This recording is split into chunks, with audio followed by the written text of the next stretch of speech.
The Delphic oracle had said that a Spartan king must fall in battle or Sparta would burn. So when a Persian envoy came with the message, "Hand over your weapons," Leonidas had one response: "Come and take them."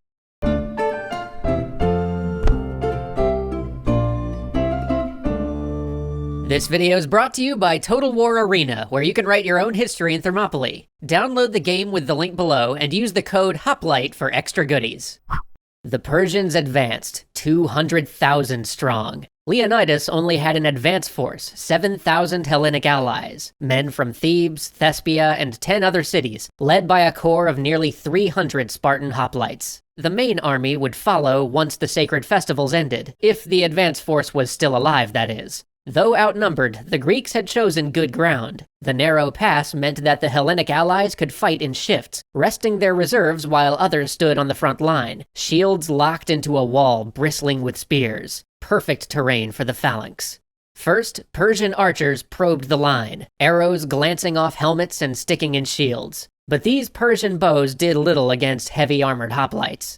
Xerxes, watching from his seat on a nearby hill, pulled them back and sent in his Medes, 2,000 light spearmen, veteran campaigners. As they approached, they pulled their head wraps up over their mouths. It was August, and the approaching column raised a dust storm from the baking ground. The sides met in a moment of fury, spearheads striking and mauling. The lines separated, then met again. Combat was too exhausting to sustain for more than a minute at a time, so they fought in bursts. Clash, retreat, clash, retreat. The Medes fell, their wickerwork shields no match for the long hoplite spears. This Persian army, which had subjugated and liberated its way through the Middle East, was used to operating on plains and deserts. They practiced a light, mobile form of warfare that was no help in dislodging a heavily armored phalanx. The pass was just too narrow, the seashore too boggy for their cavalry. Persian bodies piled against the wall. Flies, omnipresent in the Greek summer, began to collect in a humming swarm. But their numbers began to tell. The Greek line retreated, and the Medes, roaring with triumph, followed, breaking formation and raising their spears to the hoplites' unprotected backs. And that is when the Greeks wheeled, a feint. The wall of shields hit the ragged Persian formation and tore into them. From his seat on the hill, Xerxes leapt to his feet, horrified. After several more hours, he withdrew his Medes, frustrated and appalled. He sent in another column, the elite royal guard that the Greeks called the Immortals. Immortal in name, perhaps, but not in body. That much was clear by dusk. Though the Immortals did manage to pressure the hoplite line even harder than the Medes, the Greeks still held their ground. Leonidas had reason to be pleased that night. The line was holding. They were in a good position where they couldn't be outflanked. Except in one spot. On their arrival, locals had told them of a narrow mountain trail that circumvented the pass. To take it, the Persians would have to climb 1,000 meters and travel single file, but it was possible. Leonidas had dispatched 1,000 Phocians to hold this flank, but had failed to send a Spartan officer with them. He needed every man on the front line.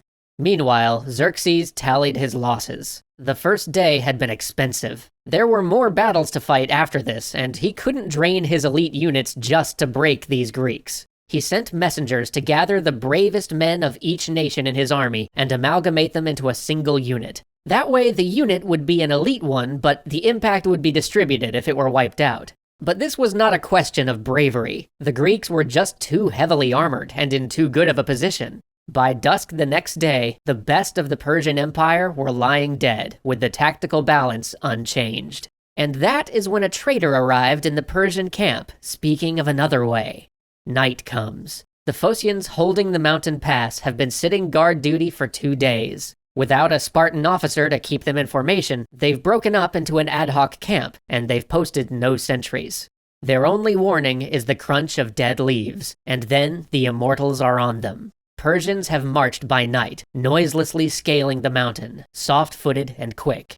This is their version of war. The Phocians run. By dawn, Immortals are exiting the pass and forming up behind the Greeks. So that's it then, thinks Leonidas. He asks his diviner to sacrifice a ram. The beast's entrails are filthy black, an omen of certain death. Leonidas makes his decision. The rest of his army will withdraw to join the allies. The Spartans and their enslaved helot attendants will fight a rearguard action to let them escape. But they wouldn't fight alone. Overcome by emotion, 700 Thespians decide to stay, as do 400 loyalists from Thebes. It is perhaps the bravest decision of the whole day. Unlike Spartans, trained from birth to expect death in battle, these men are civilians giving up lives and family. The Greeks form up, vault the wall to engage the Persians directly, and advance. With survival impossible, the Greeks lose all fear. They stab until their spears break, then draw their short swords. Shields splinter, men scream. Leonidas falls early, his body sprawling amidst the Persians. The Greek line surges forward with new savagery, recapturing his body before it's mutilated. And when their swords are blunted or lost, these Greeks, Spartans, Thebans, Helots, Thespians, fight with bare hands and teeth. But Xerxes has a long war to fight, and there is no sense throwing good men away just so these Greeks can have a noble death. He pulls his infantry back and calls up his archers. The victory cost Xerxes dearly. He had lost thousands of soldiers and 2 half-brothers, but he was through. He swept into Greece, sacking the cities that had refused to submit. He entered Athens and fulfilled his father's promise to burn the Acropolis, a punishment for the Ionian revolt.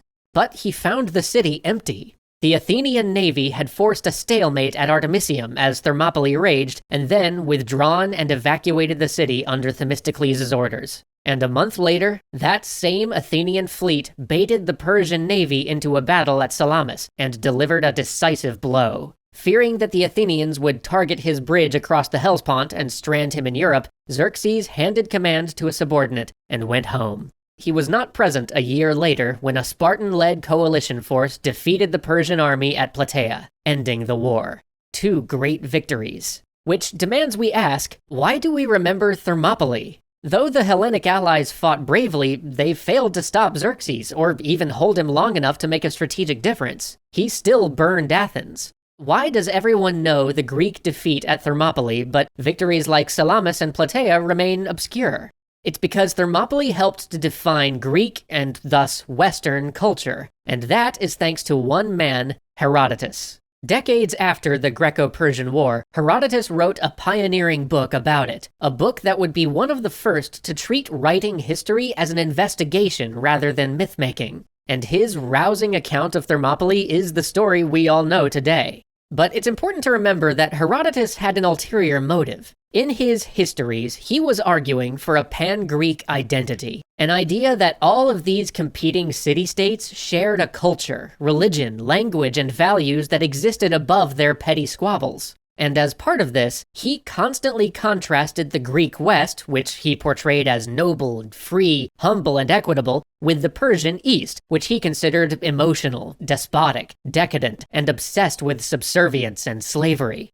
As we saw last episode, that doesn't really reflect the reality of ancient Greece and Persia because, well, nothing's ever as simple as that. But it did prove an attractive story. And that problematic frame, the idea of a global East and West with opposing, incompatible values, persisted in Europe and the areas it settled. And throughout history, the story of Thermopylae would be told and retold as a story of clashing civilizations. In the 1960s, that story became about the Cold War, while the graphic novel 300 reframed it as a story about terrorism. Early Americans fetishized Sparta so much that Alexander Hamilton made fun of it. During World War II, Spartan culture found admirers in both Axis and Allied nations. Some of our retellings even suggest that the Spartans fought to preserve democracy, thereby saving the modern world from being snuffed out. Which is almost comical since within a generation of Thermopylae, Sparta actually partnered with Persia to crush Athens and its democracy.